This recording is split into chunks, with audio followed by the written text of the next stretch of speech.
Hi there. We're going to do a quick little tour of school and talk about what we talked about today in Social Studies 30.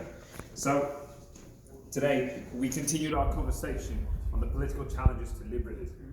So, we talked about Canadian and American democracy. Got some people going around. It's all good, let's go this way. So, today we talked about, with Canadian democracy, we've got a constitutional monarchy, not like the Americans, we've got a republic. And so constitutional monarchy, what that essentially means is that we've got a monarch, but the power of the monarchy is limited. So Canada has got this idea of responsible government. What that essentially means is that the executive branch is accountable to the legislative branch, because what we talked about today is that essentially the executive and legislative are tied together. And so what that means is that in Canada, our executive branch essentially has to maintain the confidence of the legislative branch. If it fails to do that, essentially we get confidence motions. And so these are ways that we maintain responsible government. Go over that in your notes. So another thing we talked about is our bicameral legislature. And so what a bicameral legislature means is that our legislative branch has got two parts.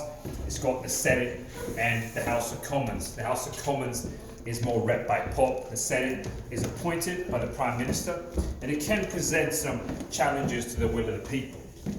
I remember we talked in the Simpsons episode that we watched today, we talked about how lobbyists challenge the will of the people, because lobbyists are these special interest groups that oftentimes offer money, and this money goes towards politicians, and sometimes these politicians pass policies that are in favor of these lobby groups. So lobbyists present a challenge to serving the will of the people.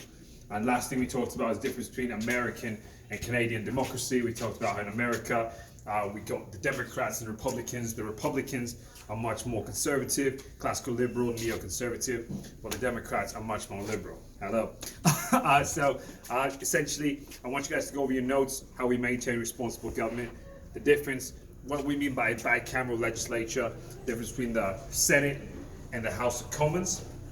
I want you to go over the idea of first past the post, the idea that you don't necessarily need the majority, you just need the biggest slice. And finally, I want you to go over the Democrats and Republicans, some of the key features, and the birth of the Republic.